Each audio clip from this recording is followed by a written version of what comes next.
Assalamualaikum warahmatullahi wabarakatuh.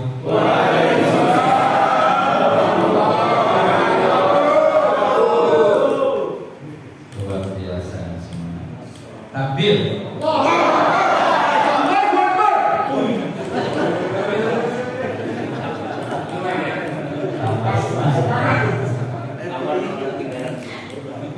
Sepertinya sesekali perlu takbir. Kalau takbir itu la ilaha illallah. Takbir. Alhamdulillah. Berarti nggak nyambung gitu.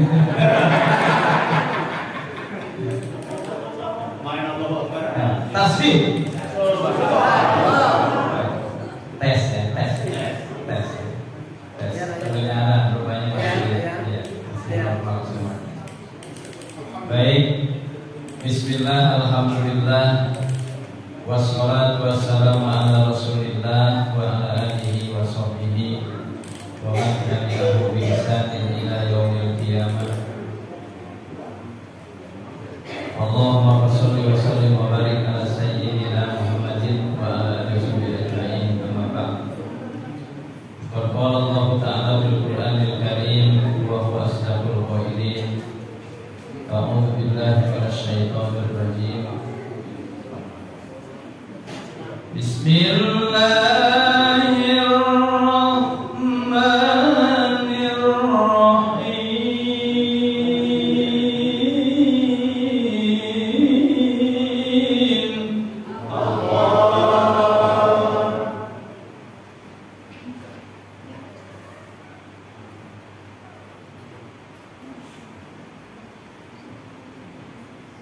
Laqad kana lakum fi rasulillahi uswatun hasanah liman kana yarjullaha wal yawmal akhir wa dzakarallaha katsiran.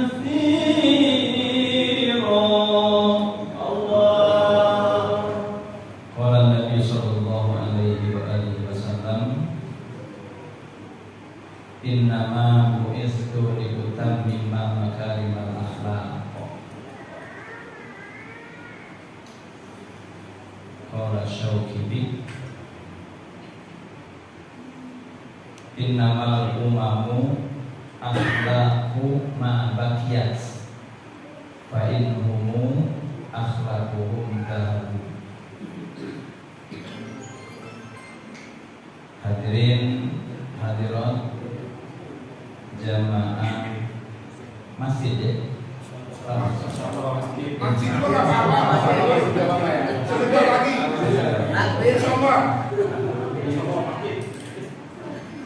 Karena di Arab sana tidak ada musola ya.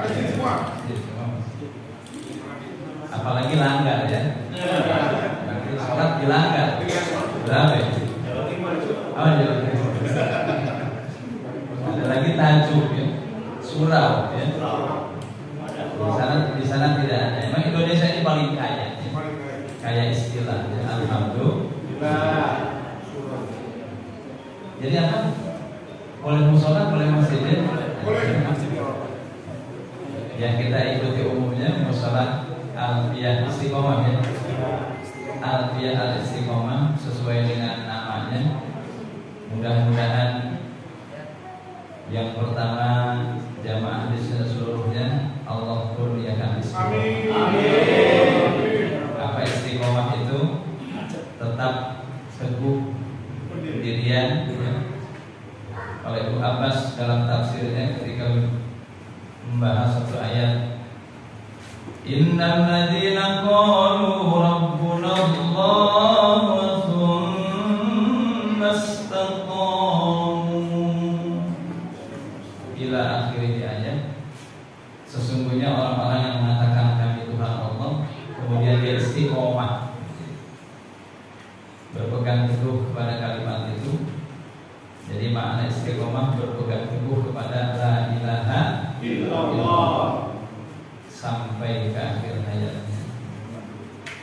kondisi sehat la ilaha illallah, kondisi sakit la ilaha illallah, lagi lapang rezeki la ilaha illallah, lagi sedikit sulit la ilaha illallah. Itulah istiqomah, tidak terpengaruh.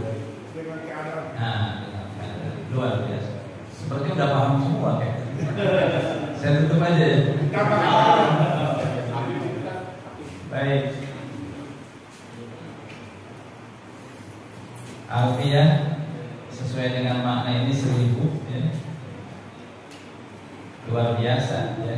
Jadi memang istiqomah itu 1000 karomah. Jadi pas aja. Kita doakan khusus ya kepada wakaf tempat ini serta keluarga, semoga senantiasa Allah barokahkan umurnya, rezekinya, keluarganya. Tentunya juga seluruh DKM jamaah yang tidak bisa disebutkan satu persatu, mohon maaf. Yang saya bisa sebutkan ya hanya pernah Ustaz Dani yang menjadi wasilah. Kalau Pak Haji Soeharto itu nggak usah saya sebut lagi. Ya, juga yang sama-sama kita muliakan. Ya. Juga sebelah kiri saya membawa acara, baru ketemu kenalan. Ya, siapa? Rifki ya, Rifki. Mudah-mudahan juga Allah berikan kelembutan ya. Baik. Juga imam kita, belum sempat kenalan juga. Hanifur Rahman, dan mungkin tidak bisa disebutkan satu persatu ya, karena memang habis waktu lah. Apalagi kalau biasanya disebut ya. Baik, pertama dan utama tentu marilah sama-sama kita panjatkan puji dan syukur kita kepada Allah Subhanahu wa taala, seraya dengan mengucap alhamdulillah atas segala nikmat yang telah Allah kurniakan. Mudah-mudahan kalimat-kalimat tahmid yang sering kita sampaikan itu berasal dari sebuah renungan dari hati dan pikiran kita tentang nikmat-nikmat yang sudah Allah berikan kepada kita semua. Dari renungan hati dan pikiran itu, oh ternyata duduk itu nikmat ya, alhamdulillah. Hatta buang angin juga nih. Tapi awas ya, jangan nikmat sendiri lainnya musibah. Itu nikmat yang membawa musibah. Ada yang musibah bawa nikmat, ada nikmat bawa dia nikmat tapi lainnya musibah gitu. Ya, juga nikmat-nikmat lain yang kita tidak bisa menyebutkan satu persatu, terutama adalah tentu dua nikmat dunia yang terbesar. Ait Al-Qarni dalam bukunya La Tahzan, apa dua nikmat terbesar dari dunia ini adalah panjang umur, sehat. Alhamdulillah. Jadi kalau udah sehat, pagi-pagi sarapan nasi dulu sama sebut jengkol.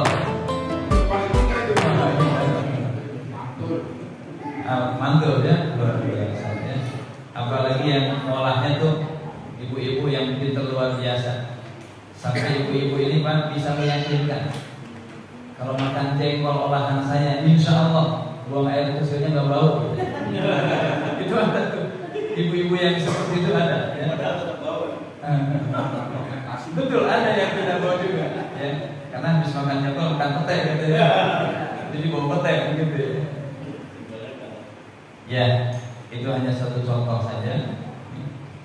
Jadi dua nikmat dunia itu. Dan rupanya nikmat kekayaan harta itu nikmat yang paling bawah. Karena berapapun banyak kekayaan, kalau kurang sehat, maka dokter sebalar. Mau makan lagi, nggak boleh nanti. Nah, mau makan bakwan, kolesterol, apa yang dimakan? Nah itulah sebegitu pentingnya nikmat. Sehat. Tapi yang kadang-kadang memang ketika dikurniakan sehat ini, banyak di antara kita suka lupa dengan. Mudah-mudahan kita tidak tergolong yang demikian. Mudah-mudahan kita selalu tergolong hamba-hamba yang selalu bersyukur atas nikmat-nikmatnya. Disempurnakan lagi tentu adalah nikmat iman, nikmat Islam. Nikmat inilah yang Masya Allah ya, mendorong kekuatan kita semua. Karena di hari ini tidak sedikit, ya artinya banyak juga orang-orang yang diberikan kekuatan fisik lebih, tapi kok melangkah ke masjid kenapa berat begitu ya? Itu kan ada sesuatu berarti. Nah, ngangkat apa itu? Sepedahan berapa kilo? 5-10 kilo kuat ya.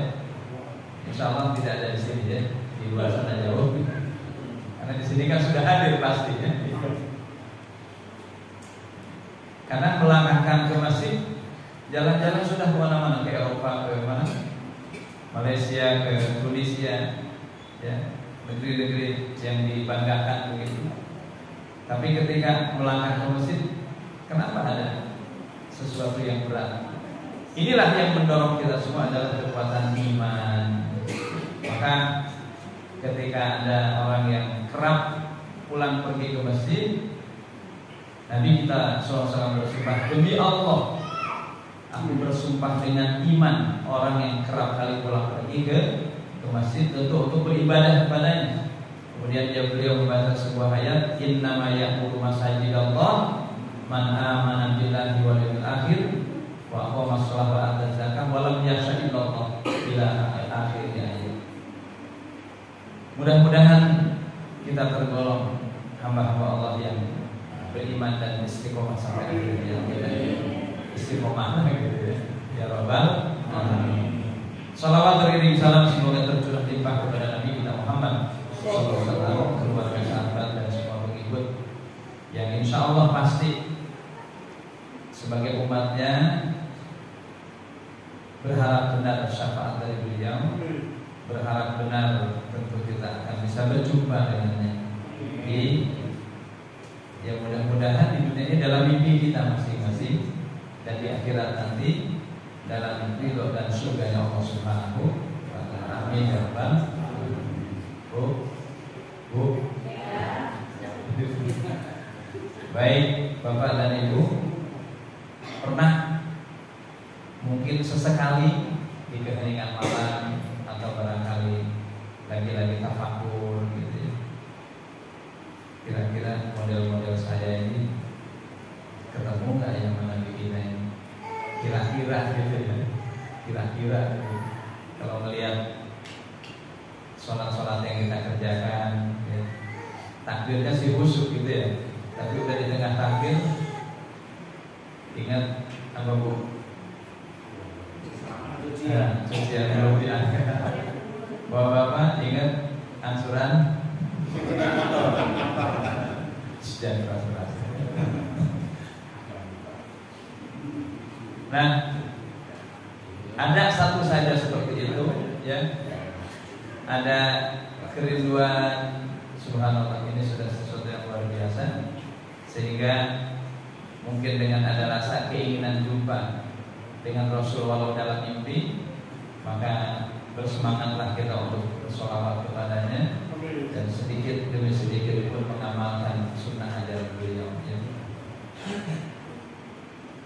Bapak Ibu yang dimuliakan Allah Subhanahu wa ta'ala, tema atau judul mudzakarah kita kajian, jadi mohon izin sebelumnya barangkali saya kurang pantas, mungkin di sini juga tidak sedikit para guru ya, Sadani beliau juga guru, ya. Imam kita ya, guru juga, dan masya Allah tidak, insya Allah semuanya guru ya, bahkan guru di rumah ya, ini maaf ya. Jadi andailah boleh saya menyampaikan, mungkin kita lebih bersifat kepada mudzakarah gitu ya, saling ingat, mengingatkan, mudah-mudahan ada manfaat buat saya karena telinga saya lebih dekat. Manfaat kedua, mudah-mudahan juga ada manfaat buat hadirin semuanya. Amin ya rabbal alamin. Berbicara tentang akhlak atau adab, ketika kita membicarakan sesuatu, maka yang pertama adalah hampir semua kitab-kitab para ulama itu menjelaskan secara lugotan, secara definisi letter-letter. Baik dalam kitab-kitab tajwid, ikhfa menurut bahasa apa sama, idhar menurut bahasa jelas, iqlab menurut bahasa apa menukar, hampir semua. Sholat menurut bahasa, doa, ya. Puasa menurut bahasa menahan, dan seterusnya. Demikian juga kita ketika berbicara tentang akhlak yang kemudian diistilahkan dengan adab, dan akhirnya itu juga menjadi salah satu perbendaharaan dalam bahasa Indonesia. Adab yang mengartikan adab akhlak itu sopan santun, perilaku, perangai terpuji. Itu pengertian secara bahasa, secara lugotan. Kadang ketika ada seseorang katakanlah melihat perilaku yang tidak kita sukai, ya, kamu memang kurang adab, ya, kurang adab. Akhirnya keluar kata-kata dasar biadab gitu. Padahal kalau biadab tuh biadab kan dengan adab mestinya. Tapi kok ke Indonesia jadi negatif pengertiannya.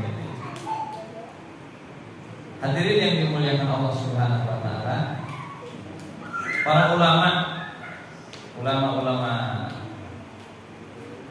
khususnya ulama tasawuf kita, baik Imam Al-Ghazali, kemudian Ahmad Amin dalam buku kitab-kitab beliau, di antaranya memberikan satu definisi.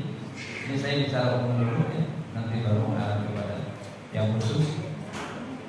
Beliau sampaikan bahwa akhlak itu adalah hayatun fin nafs rasifatun tasdurul anhal af'al bisuhulatin min ghairi fikri wal niyah. Akhlak itu adalah sesuatu yang satu sikap jiwa yang dengannya lah lahir perbuatan-perbuatan tanpa dipikir-pikir dan ditimbang-timbang lagi. Jadi kalau kata beliau ini, berarti akhlak itu sikap jiwa. Adapun orang menjadi jujur, rajin sholat, itu hasil dari sikap jiwanya itu, hasil dari perbuatan jiwa itu. Tasdurul anhal af'al, yang dari sikap jiwa itulah lahir perbuatan-perbuatan. Nah, maka dari perbuatan inilah nanti ada muncul yang namanya akhlakul karimah, akhlak terpuji, adab yang terpuji. Kemudian akhlakul madmumah, akhlak yang tercela. Kemudian Ahmad Amin juga dalam buku beliau bahwa seorang itu disebut berakhlak kalau perbuatannya itu menjadi kebiasaan. Maka beliau mengatakan akhlak itu adalah ya kebiasaan. Seorang anak yang kalau dia sholat ketika ada ibu dan bapaknya, kemudian ketika ibu bapaknya tidak sholat, nah dia belum punya akhlak sholat yang baik karena masih kadang-kadang. Tentunya orang yang pernah menjadi anak-anak, halo,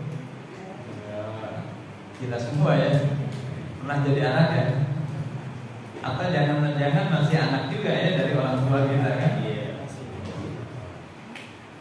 Nah, ketika kondisi lapang-lapang ya, atau ketika sulit gitu ya, kondisi sulit sebegitu rajin istiqomahnya kita ke rumah Allah, tapi ketika lapang sedikit sudah menjauh dari masjid mushola.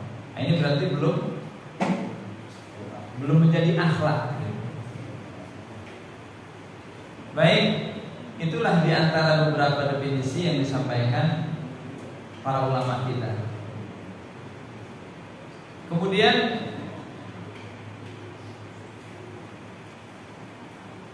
terkait disampaikan dengan istilah adab. Adapun dia merupakan kesopanan, maka ini menjadi sesuatu istilah yang berdampingan dengan satu perbuatan itu. Maka ada adab sholat, adab makan, adab tidur. Itu jenis-jenisnya. Nanti dari segi pembagiannya, kadang dia juga menyentuh nyerempet kepada ilmu tauhid. Ketika berbicara mungkin akhlak kepada Allah, gitu ya, akhlak kepada sesama, kepada manusia. Nanti berpecah lagi pembagiannya. Pertama adalah seorang manusia yang amat sangat jasanya banyak, begitu luar biasa jasanya kepada kita. Akhlak kepada kedua orang tua, ibu bapak ya, yang menjadi sebab keberadaan kita. Adab kepada guru, adab kepada sesama muslim, bahkan ada juga adab kepada non muslim. Bahkan ada adab juga kepada makhluk halus, jin ya.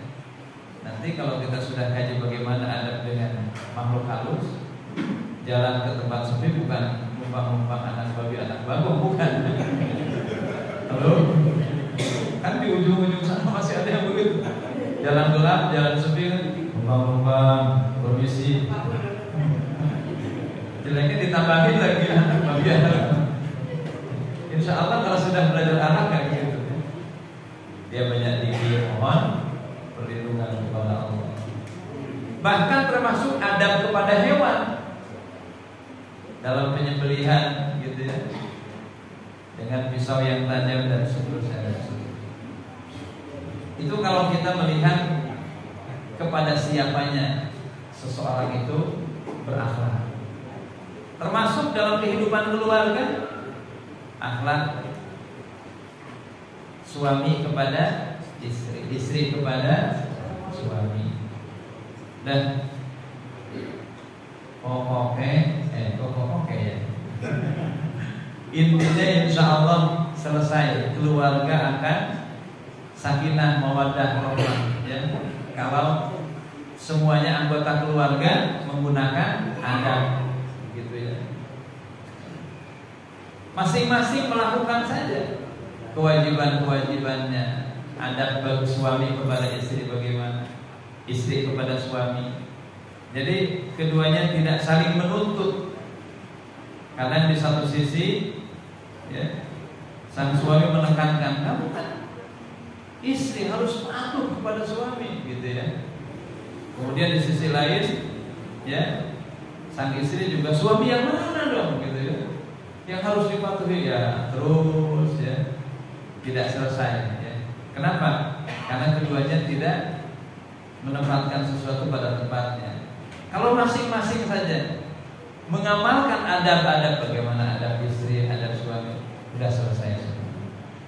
Ketika ada satu masalah, sang istri bilang, Pak, aku yang salah, aku minta maaf. Kata suami, enggak, yang salah aku, gitu ya. Indah gak Bu?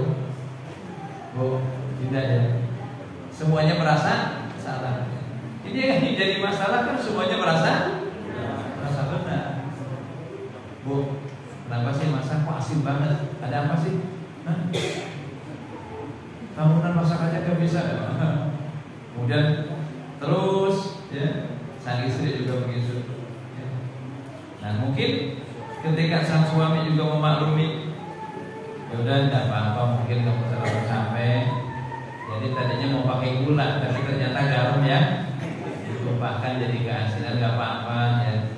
Memang kesempatan ini bapak lagi seneng garam kok, gitu ya.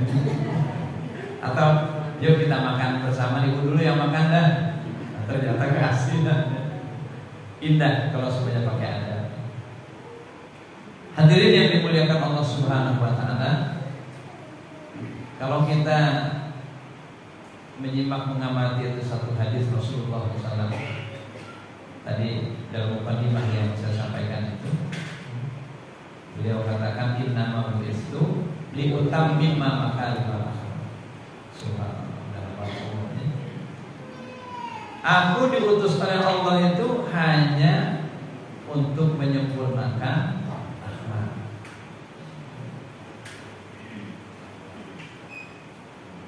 Syekh Ramadan Al-Muti dalam bukunya itu Sirah Nabawiyah, beliau menyampaikan kenapa Rasulullah itu diutus di satu negeri, di satu bangsa yang saat itu Persia dan Romawi saja tidak mau menjajah. Padahal Persia Romawi itu negara super itu nggak mau itu menjajah Arab itu dulu nggak mau. Kenapa? Karena kehancuran akhlaknya itu luar biasa, melebihi hewan. Jadi yang namanya minum minuman keras itu bukan per minggu. Kalau anak-anak muda kemarin dulu kan mau minum patungan ya, patungan. Belinya apa? Bir, ya. Sebotol rame-rame ya, minum yang hebat yang nyungsep ya. Kalau masuk kali itu habis minum mabok itu hebat katanya. Padahal cuma seminggu sekali. Nah ini orang-orang Arab dulu dia minum khamr itu harian. Sampai ada yang minum pagi sore masih mabuk. Hebat juga itu ya, kadar mabuk. Karenanya pengharaman khamr itu pun tidak sekaligus haramnya itu. Tapi pertama wa yas'alunaka 'anil khamri wal maisir. Mereka bertanya kepadamu tentang khamr dan judi. Meracuni. Baik, tidak hafal ya. Nah, ayat itu menjelaskan ya memang itu ada manfaatnya, tapi dosanya lebih besar. Itu masih itu turun ayat itu masih. Kemudian turun ayat berikutnya. La taqrabus shalah wa antum sukara. Jangan kamu sholat dalam keadaan itu masih juga. Akhirnya didengar satu kejadian ya, seorang sedang berjamaah ya, imamnya mabuk. Repot. Kalau makmum mabuk masih penting makmum ini imam.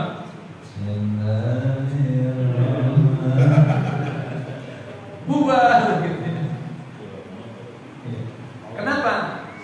Ya nggak salah karena memang belum. Tapi Imam Al-Ghazali menyampaikan sepertinya satu hadis juga yang beliau sampaikan. Kam min musallin lam yashrab khamran wa huwa la ya'lamu fi sholati. Berapa banyak orang-orang yang ya sholat ya, dia tidak minum khamr, tapi dia tidak tahu apa yang dia ucapkan. Artinya apa? Kalau bahasa Salaman dikit, malawun, ngelamun sampai lupa bilangan rakaat. Makanya beliau punya pendapat kehusuan itu bagian dari rukun. Walaupun seluruh para ulama fuqaha tidak mencantumkannya kehusuan sebagai rukun. Repot juga kayaknya salat saya kita semua nggak ada yang diterima. Kalau khusyuk itu jadi rukun ya, tapi jangan mentang-mentang kebanyakan ulama berpendapat bukan rukun, kita tidak punya usaha ikhtiar untuk ke sana ya. Tetap berusaha dikit-dikit pahami artinya. Kalau lihat wajah-wajahnya kayaknya sih mana bacaan sholat dari takbir sampai salam udah hafal semua kayaknya.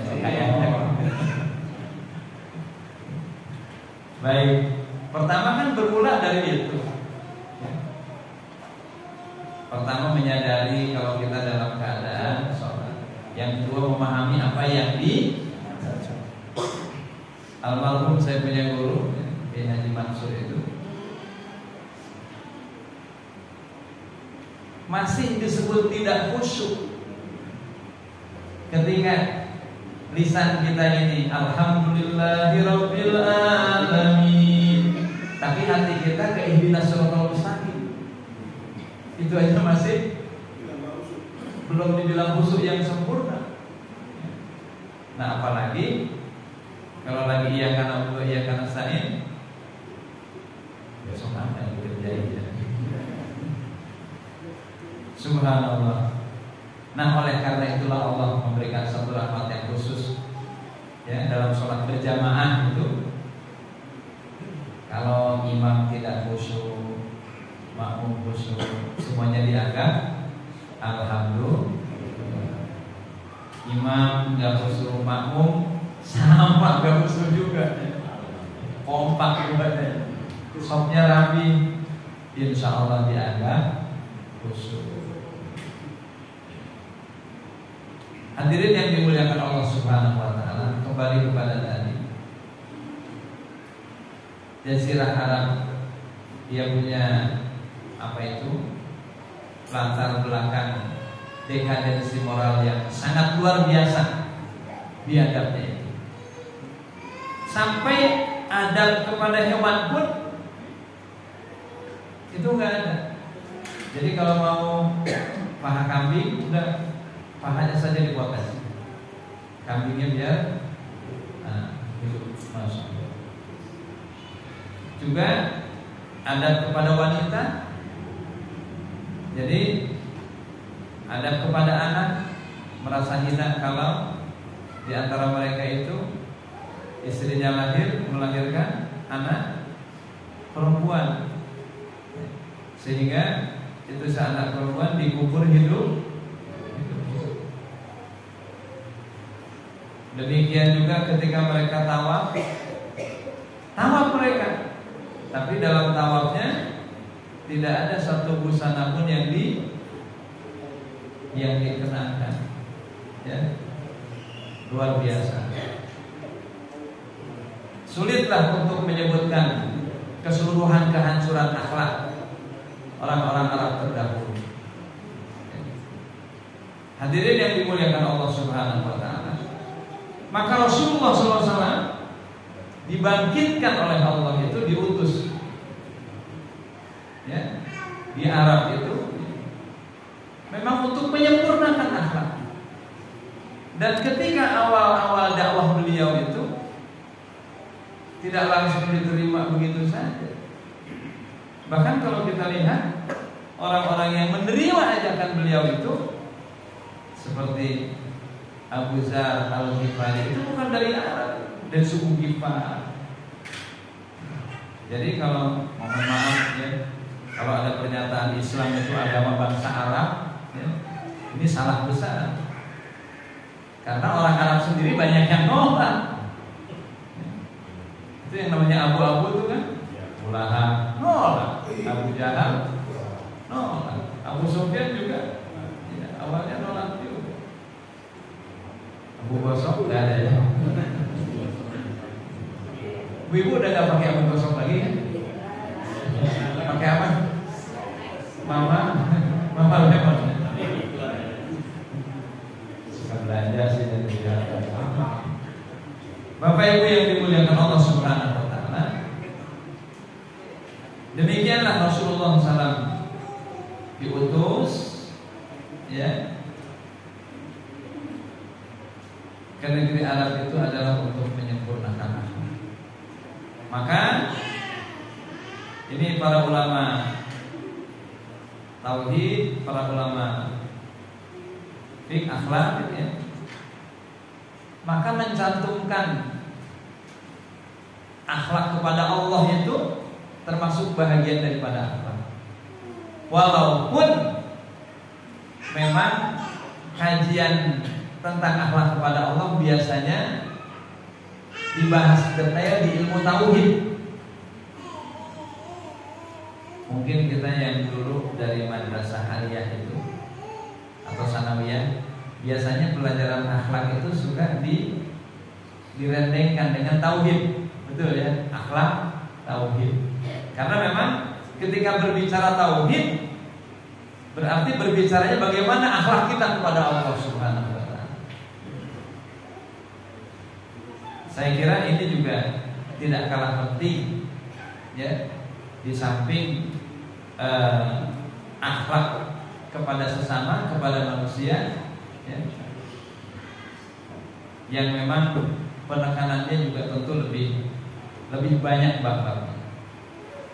Namun sekali lagi biasanya ketika berbicara tentang akhlak itu lebih kepada hubungan sesama ya. Akhlak kepada sesama. Demikian juga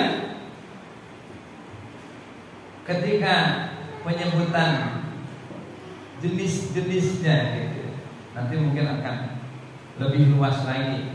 Termasuk bahkan di dalamnya adab terhadap Al-Quran. Nanti lagi adab ketika di dalam majelis ya. Adab saat menuntut ilmu. Nah tadi ada satu ungkapan penyair, nah, sedikit saya coba ulaskan, saya simpulkan tadi. Itulah sebabnya kenapa Rasulullah itu dibangkitkan oleh Allah itu di semenanjung Arabia. Ada yang bertanya, kok kenapa nggak Indonesia aja gitu ya? Kenapa nggak Jawa gitu ya? Atur renteng siapa gitu, bahasa Betawinya kan. Tapi secara logika, secara ilmiah jelas, karena memang semenanjung Arabia itu terkenal biadab, nggak ada yang paling biadab saat itu. Maka hikmah yang diambil, kalau orang-orang Arab saja bisa berubah, gitu kan? Maka harapannya negeri-negeri lain pun bisa berubah, gitu. Kan mestinya begitu mesti. Hikmah kenapa Allah membangkitkan Rasulullah di semenanjung Arabia sana. Hadirin yang dimuliakan Allah Subhanahu wa taala. Tadi ada ungkapan penyair menguatkan satu hadis Rasul tadi. Innamal umamu akhlaqu ma baqiyat. Satu bangsa itu tegak gitu ya, berdiri selama itu bangsa punya akhlak. Ini secara umum.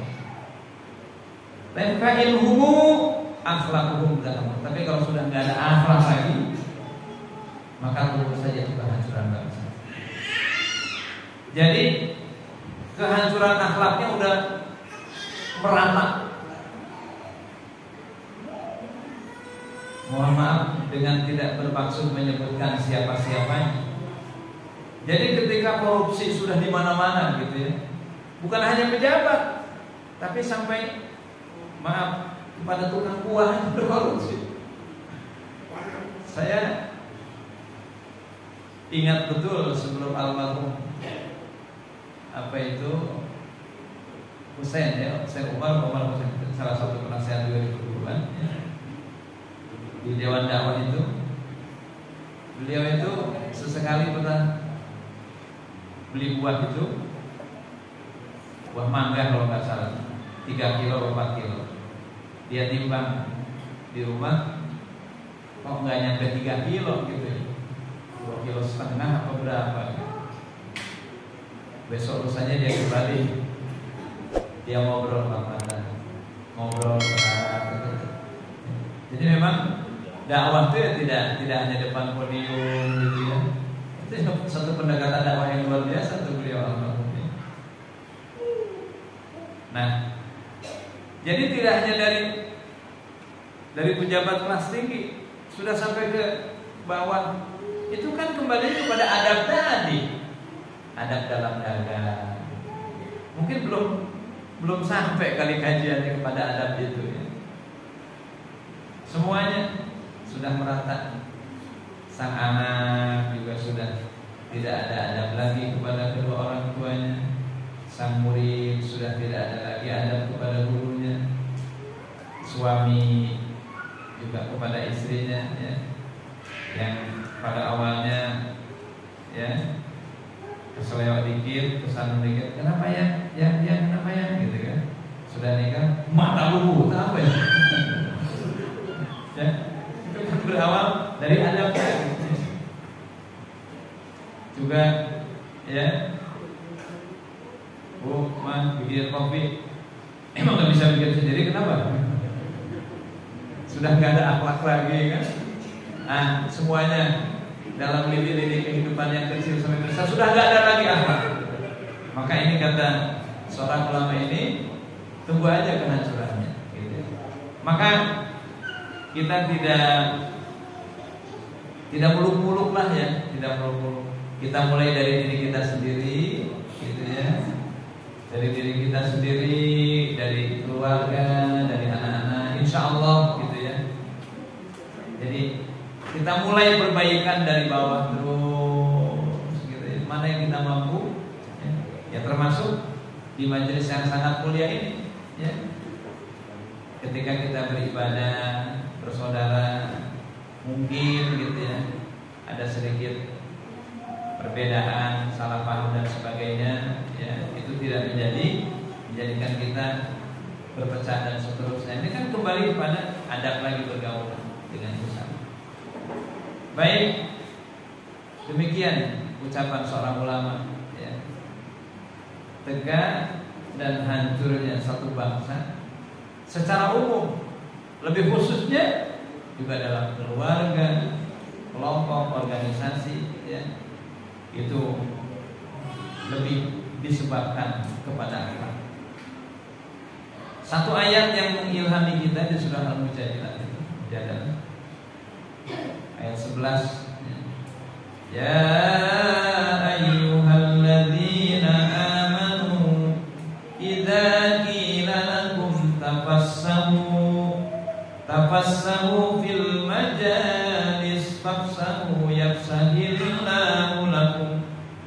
Hai orang yang beriman, bila dikatakan kepadamu berlapang-lapanglah di majlis, maka berlapangkanlah, maka Allah akan melapangkan urusan. Ini kan ada. Baru setelah itu, kemudian yang kedua, wa idza qila syuzu fansyuzu. Kalau dikatakan duduk, berdiri, maka berdirilah. Baru di sana niscaya Allah akan meninggikan derajat orang yang beriman di antaramu dan orang-orang berilmu beberapa derajat. Jadi awalnya dari adab dulu kan? Adab di dalam majlis. Maka juga harus menjadi koreksi, muhasabah ya buat saya dan kita semua gitu ya. Mungkin sekian tahun begitu ya kita belajar disiplin ilmu ini dari fikihnya, mungkin hadis dan sebagainya ya. Tapi kok sebegitu sulitnya kita mengamalkan. Jangan mungkin bagian adabnya yang belum kita tahu ya.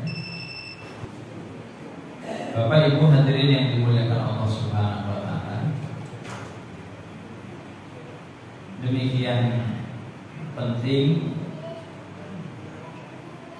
mengenai adab, sehingga ketika disandingkan adab dengan ilmu, maka adab itu lebih mendahului dari ilmu. Tapi bukan berarti ilmu tidak penting, karena mempelajari adab juga adanya di majelis ilmu. Namun perkara adab ini tidak cukup ilmu adab, tapi adab itu selanjutnya diterapkan. Nah, di sanalah ketika jadi perbedaan ilmu dengan adab Jadi adab itu tidak hanya sebagai sebuah pengetahuan, tapi adab itu hendaknya sudah menjadi satu amal. Diamalkan itu adab, baru nanti akan merasakan. Beberapa ulama di antara Yusuf bin Al-Husain beliau mengatakan bil adab tafhamul ilmu. Dengan adab itu seorang pelajar, orang yang belajar dipaham ilmu. Coba logikanya saja, biasanya ilmu yang banyak membutuhkan pemahaman itu kan ilmu eksak ya. Terutama di sekolah itu adalah ilmu matematik. Saya juga nggak ngerti itu ya. Kenapa dari dulu sampai sekarang ketika ditanya anak-anak pelajaran yang paling susah apa jawabnya? Matematik. Kalau saya boleh tanya di sini bapak-bapak, ilmu yang paling susah apa? Jangan-jangan sama ini ya. Matematik juga gitu ya. Kalau fisika kimia kan itu biasanya didukung oleh matematik juga ya. Nah ini saya kira ilmu mat ini akan mudah kalau yang belajar pakai adab. Di antara adab belajar itu mendengarkan, memperhatikan dengan serius. Ini kan tidak sedikit di antara anak kita, guru nerangin kemana, dia kemana. Guru kiri, dia ke kanan. Dia pantas gak ngerti, apalagi ilmu yang butuh dengan pemahaman. Ada, saya punya rekan dulu, dia bilang apa? Ternyata ilmu yang paling gampang itu matematik katanya. Kalau udah bisa tuh kayak mainan katanya. Ya kata beliau, kata yang bisa gitu kan. Tapi kalau disuruh-suruh lagi, kembalinya kepada adab. Adab di dalam belajar. Nah ini di antara ucapan ulama kita. Kemudian Syekh Ibnu Mubarak mengatakan ta'alam dal adab salasina amma wa ta'alam dal ilma ashrina. Jadi kata beliau ini, saya belajar adab itu 30 tahun. Masya Allah. Kemudian belajar ilmu 20 tahun. Di total berapa? 50 tahun. Masya Allah. Yahya bin Yahya, beliau belajar adab 10 tahun. Baru setelah itu beliau belajar ilmu. Setelah dia memahami pentingnya belajar adab, kenapa enggak saya nambah sekian tahun lagi ya untuk mempelajari adab? Masya Allah. Jadi kalau kita selusuri lebih lanjut, nah jil khusus kita masuk kepada tentang bab ilmu ini, maka tentu kesuksesan, keberhasilan seseorang di dalam taklim, belajar, maka adab di dalam taklim, adab di dalam belajar itu ya hendaklah kita amalkan bersama-sama. Sebenarnya banyak, di antaranya ada yang menyebutkan yang jelas itu kalau kita mau satu kaji sebuah kitab taklim wa ta'lum, biasanya itu kajian-kajian pertama di sebuah pesantren itu biasanya yang pertama itu ya. Insya Allah kalau kita itu dalami betul ya, insya Allah ya kita di majelisnya akan beroleh ilmu yang manfaat. Allah berikan kepahaman. Namun saya mungkin menyampaikan beberapa hal saja. Satu hal yang paling penting di dalam taklim, di dalam belajar itu adalah keikhlasan. Keikhlasan, baik keikhlasan ya gurunya, keikhlasan juga yang belajarnya ya. Mengerikan sekali memang berbicara tentang ikhlas ini, dia menghidupkan semua amal. Para ulama fikih ketika berbicara tentang bab-bab ibadah, bicara bab rukun wudu yang pertama ikhlas, niat, ikhlas. Rukun pertama sholat niat. Rukun pertama umrah juga niat, ikhlas. Rukun pertama haji juga niat, ikhlas. Subhanallah. Nah, termasuk di dalam taklim ini juga, di dalam pembelajaran juga, maka niat keikhlasan tentu harus dikedepankan. Mengerikan sekali kalau kita mengkaji satu hadis, ya, siapa-siapa yang mendalami satu ilmu, mempelajari termasuk mengajarkan, yang harusnya dia ditujukan mencari keridhaan Allah, tapi dia tujukan hanya beroleh dunia saja, maka harumnya surga dia tidak akan beroleh. Nauzubillah min. Demikian pentingnya ikhlas sebelum seseorang itu belajar. Kemudian yang kedua lagi adalah kesabaran, termasuk sabar, ya. Kayaknya pantat sih udah lumayan geser gitu. Saya kan enak sendiri di sini, ada karpetnya, itu saja ada. Kesabaran, ya. Andai pun misalnya pamit izin, itu ada di dalam majelis, ya. Dengan tangan satu, tangan dua, ya. Bahkan para sahabat pun demikian mencontohkan kepada kita semua ketika ada majelis Rasul, ya, izin kepada Rasul, ya.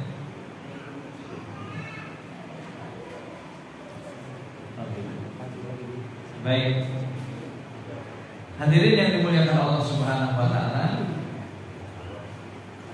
ada 4 hal setidaknya yang disampaikan oleh salah satu ulama, ya, Syekhul Hadis, ya, Maulana Zakaria, beliau menyampaikan bahwa yang pertama, seorang di dalam taklim atau taklum itu pertama taklim dan ikhtiar, mengagungkan dan memuliakan.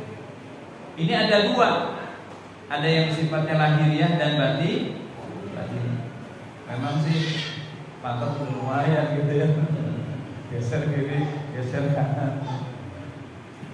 Jadi takdim secara lahiriah, secara batiniah kan di hati. Jadi hadir di majelis tidak fisiknya saja, tapi fisik dan lahir dan batin gitu. Jadi ketika fisik di sini tapi pikiran, nah itu masuk belum adab juga ya. Cuma kan yang membendung pikiran nggak ada yang mampu gitu ya. Tapi insya Allah kayaknya kalau melihat dari wajah-wajahnya, insya Allah ya, wajah-wajah yang khusus semua ya. Amin ya Rabbal alamin. Takdim dan ikhtiar. Tentu lebih kepada apa yang disampaikan, Quran, Sunnah, isinya. Di samping dia sebagai wasilah yang menyampaikan, ya, siapapun dia, ya, hatta dia menyampaikan satu nasihat, satu kata, satu kalimat, ya, maka ini para ulama sudah layak dia itu kita anggap sebagai guru, ya. Hatta hanya satu nasihat gitu ya. Kemudian yang kedua, tasdik wal yakin, kita coba benarkan dan yakin. Jadi demikian Abu Bakar As-Siddiq radhiyallahu anhu. Apa yang datang dari Rasul, dan pokoknya saya yakin itu benar. Kemudian juga ada kesan di hati. Jadi walaupun mungkin itu nasihat berulang kali kita dengar, tapi seolah-olah kita baru mendengar. Dan yang terakhir, niatkan dalam diri kita masing-masing untuk mengamalkan. Jadi semangat mengamalkan ilmu itu sama seperti semangatnya menuntut ilmu. Dan niat pula menyampaikannya kepada keluarga, ya, kita saudara yang belum hadir pada hari ini. Sekali lagi, sebenarnya sebegitu banyak, ada yang menyebut ada 60 adab, ya. Nah, tapi setidaknya keikhlasan, kesabaran, tadi kesungguhan, saling melengkapi, sebenarnya saling menjelaskan adab yang satu dengan adab yang lainnya. Insya Allah, kalau kita sudah memulai sesuatunya dengan adab, semuanya akan menjadi indah, gitu ya. Baik, sebelum saya akhiri, baik, mungkin ada sesuatu yang didiskusikan, boleh bertanya, boleh juga menyampaikan pendapat, menguatkan, gitu ya. Terima kasih. Baik, terima kasih Ustaz. Baik, langsung ke acara selanjutnya, yaitu diskusi. Ada 2 pertanyaan, mungkin saya sediakan 2 pertanyaan dari Bapak maupun Ibu. Ini dari Bapak dulu, mungkin ada yang ingin bertanya. Silakan.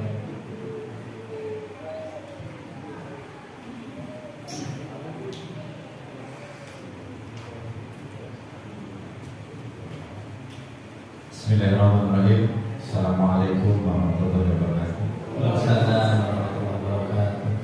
Terima kasih kajiannya Ustaz, luar biasa. Mungkin sebelum saya bertanya, saya sedikit membangun narasi dulu ya, biar nyambung maksudnya. Jadi Al-Quran sudah bercerita Al-Ahzab 21 bahwa di dalam diri Rasulullah itu ada suatu keadaan yang harus kita anggap sebagai orang-orang yang menuju jalan Tuhan. Berhubungan dengan hal itu, banyak hal yang sudah diperbuat oleh Rasulullah dan kita tahu semua dalam bermasyarakat, dalam berbangsa dan bernegara juga banyak dilakukan. Mohon maaf mungkin ada sedikit luas ya sampai lahirlah yang disebut dengan Piagam Madinah yang diakui oleh dunia bahwa konsensus itu adalah beraneka macam yang ada di Madinah pada zaman itu menjadi satu konsensus mengakui bahwa Madinah adalah sebuah negara. Itu saya rasa sudah diakui oleh dunia. Mungkin yang menjadi permasalahan bagi saya, jadi dalam kondisi sekarang kita langsung ada, karena dalam bermasyarakat kita perlu ada, tentunya dalam berbangsa dan bernegara juga kita perlu ada. Tapi ada hal dalam kondisi sekarang banyak karena dalam kondisi era digital kita dengan handphone itu kita bisa menjelajahi dunia dalam hitungan detik. Jadi banyak peristiwa yang menurut hemat saya apa yang disampaikan dalam Al-Ahzab 21 itu tidak nyambung ya. Rasulullah, saya pernah dengar ceramah bahwa di saat Rasulullah pergi ke masjid dilempari dengan kotoran. Dan pada suatu ketika orang yang melempar tidak melempar lagi, ternyata orang tersebut sakit. Dan orang Rasulullah orang yang pertama memang. Itu adalah suatu contoh yang perlu kita pelajari bersama. Tapi dalam kondisi sekarang, justru kadang-kadang saya juga bingung ya, apakah kita semua, termasuk saya itu sudah meneladani Rasulullah dulu? Karena dengan begitu banyaknya peristiwa, bahkan ada hal yang sangat kecil pun pada akhirnya menjadi perdebatan yang sangat besar.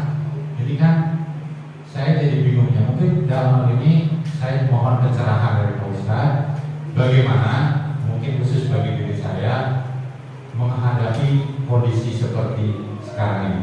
Saya rasa betul Ustadz dan saya berbeda dari ya. Assalamualaikum warahmatullahi wabarakatuh.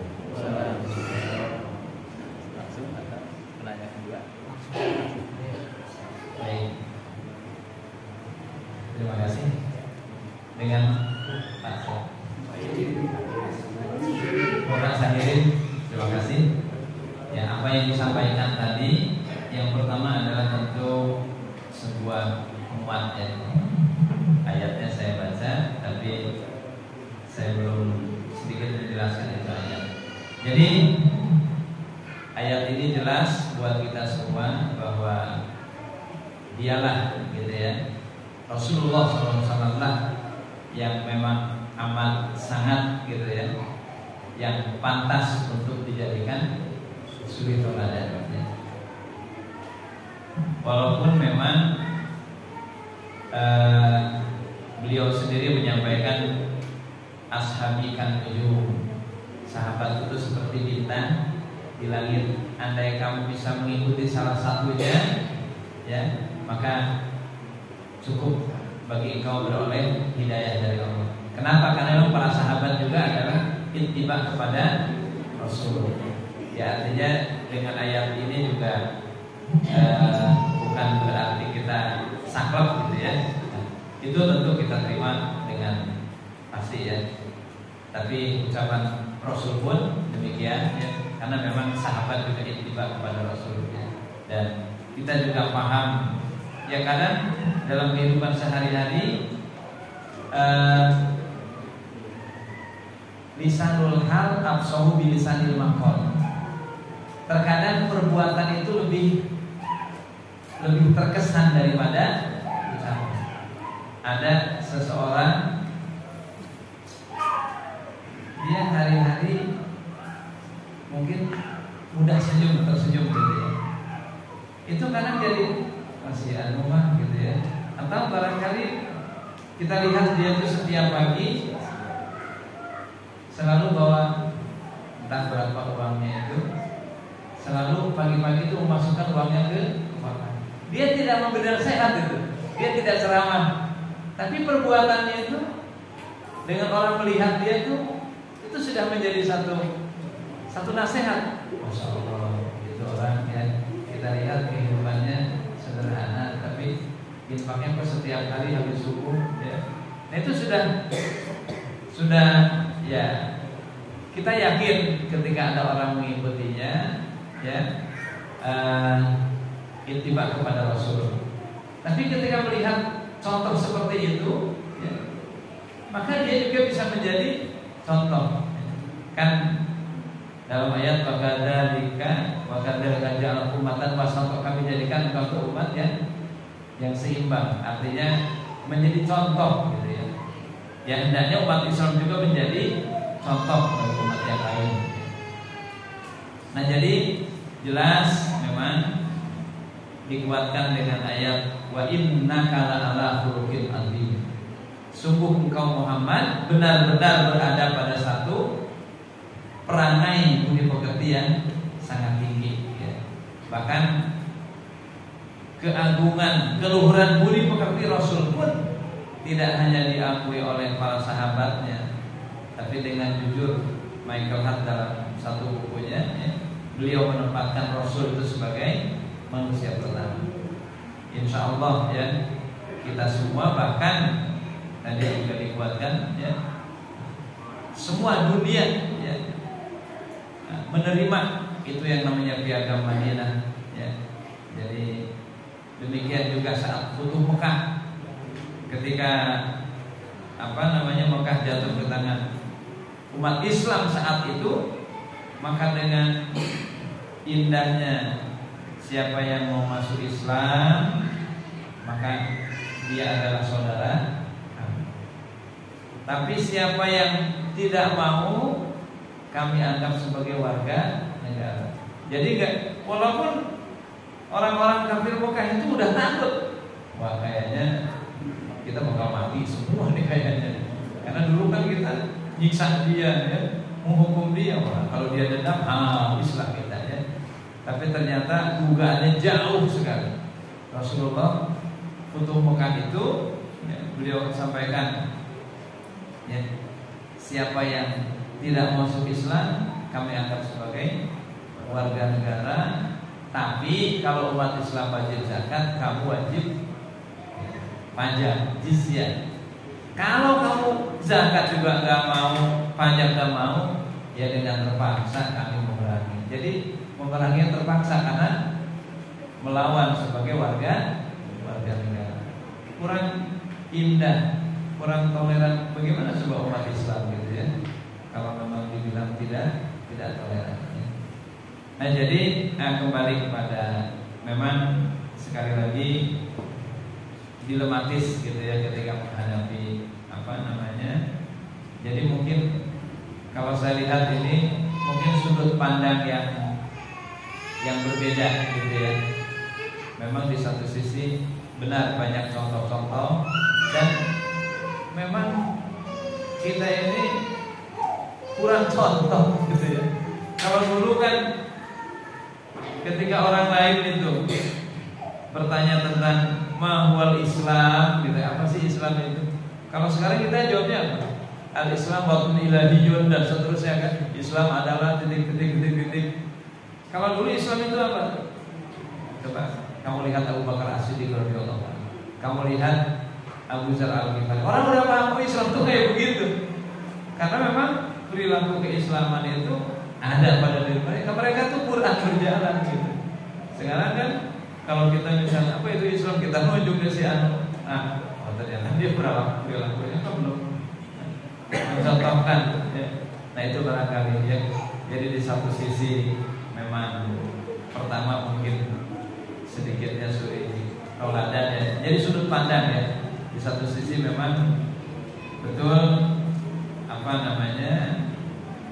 ketika ada orang yang katakanlah bersikap keras, mendiskreditkan dan sebagainya ya. Satu sisi melihat perjuangan Rasul awal itu dengan sabar, perilaku gitu ya. Tapi kadang sudut pandang lain menilai mereka itu ya harus diluruskan gitu ya. Mungkin kembalinya kepada metode dakwah ini ya. Kan ada 3 itu. Ud'u ila sabili rabbika bil hikmah. Pertama, ajaklah ke jalan Tuhanmu dengan hikmah. Yang kedua, nasihat yang baik. Dan yang ketiga, wajadilhum, diskusi. Jadi saya juga termasuk yang kurang setuju ya, umbar kalimat ya, boyang duduk aja bareng gitu ya. Ya, kadang ya Masya Allah, itu pun dicontohkan kadang sama ya maaf petinggi-petinggi negeri ini juga gitu ya. Itu yang kadang-kadang ya saya tidak bisa menyebutkan siapa mereka itu ya. Nah itu jadi kan kalau diskusi mujadalah tadi, tapi itu pun tetap wajadilhum billati hiya ahsan dengan cara yang baik ya. Bahkan termasuk ahli kitab pun ketika kita diskusi pun sama juga ya, dengan cara yang baik. Saya kira ini kembali kepada metode dakwah gitu ya. Memang kalau bahasa WA internet kan kadang-kadang juga sulit dipahaminya ya. Tapi kalau dengan ya duduk bersama kan sama-sama semuanya menyadari kemanusiaannya, selesai sebenarnya kan. Kadang-kadang kan memang dari masing-masing itu lebih mengedepankan egonya tadi. Nah, saya kira itu, dan pada akhirnya memang ya Allah juga sih yang punya hidayah gitu. Baik, terima kasih barangkali. Mohon maaf kalau memang jawaban kurang berkenan, kurang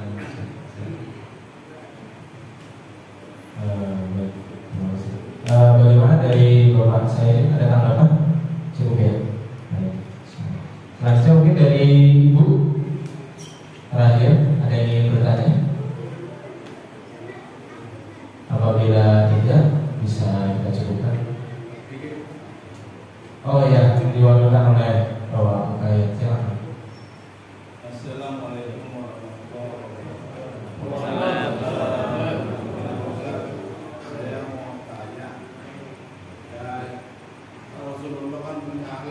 akhlakul karimah, yang lemah lembut, yang budi pekertinya bagus, yang manusia yang paling mulia.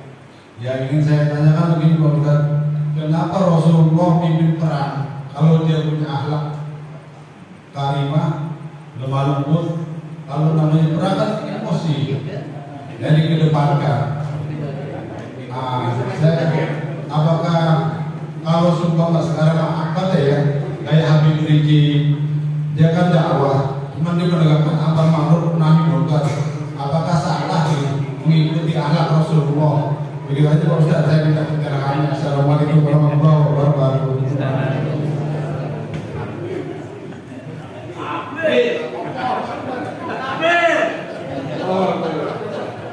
Ya baik. Jadi kalau kita ini kembali kepada sirah juga ya, kembali kepada sirah Nabi ya. Memang periode dakwah Nabi itu bertahap gitu ya, periodenya. Di Mekah itu periode Mekah lebih kepada kesabaran gitu ya. Artinya dakwahnya itu hati ke hati, rumah ke rumah, secara dengan kelembutan ya, karena memang saat itu memang belum punya kekuatan umat Islam. Terus sampai ke Madinah ya, sudah mulai di situ ada sebuah kumpulan, sudah menjadi satu negara lah gitu. Nah kalau kita lihat perang-perang yang terjadi itu memang pertama ya artinya bukan dari umat Islam itu sendiri. Jadi perang itu dilakukan pertama karena mempertahankan membela diri, gitu ya. Mempertahankan dan membela diri. Tapi termasuk dalam perang sendiri ada adab. Pakai aja Agus Salim, ya. Namanya sama dengan saya, tapi bukan saya, gitu ya. Jadi luar biasa, beliau ada berapa puluh untuk menyampaikan, karena beliau juga alim, gitu ya. Kalau dia pernah menjabat menteri luar negeri, beliau juga punya kemampuan 10 bahasa atau 11 gitu, 9 bahasa, ya. Dari Inggris, Arab segala luar biasa, ya. Sampai ada satu bukunya, seorang gadis Amerika pun naksir beliau, ya, dengan keilmuannya itu, ya, Kiai Abdul Salim itu. Beliau menulis itu diantaranya adab-adab di dalam berperang, ya. Termasuk wanita tidak boleh dibunuh, anak-anak, luar biasa, ya. Jadi, ya, orang tua. Jadi dalam perang saja ada adab. Nah, jadi sekali lagi bahwa perang itu dilakukan di masa Rasul. Pertama adalah dalam rangka mempertahankan diri. Jadi tidak termasuk tergolong oh ya, ada satu sahabat Ali itu ketika dalam sebuah peperangan itu, Ali itu diludahi mukanya, kan? Diludahi mukanya, sudah mau membunuh itu. Setelah mau membunuh, Ali diludahi. Setelah diludahi, nggak jadi membunuh. Akhirnya terus orang kafir bertanya, kenapa Ali kau tidak jadi membunuh? Ali itu saya membunuh engkau memang karena Allah, tapi yang kedua ini saya membunuh engkau itu karena diludahi oleh engkau. Jadi sebegitu hebatnya itu kontrol para sahabat Nabi tentang hawa nafsunya itu, sampai karena apa membunuh, gitu kan. Nah akhirnya malah dengan izin Allah tuh yang mau dibunuh tadi malah masuk Islam. Jadi asbab hidayahnya itu, ya. Nah, jadi tetap ada masanya, ada fase-fasenya begitu.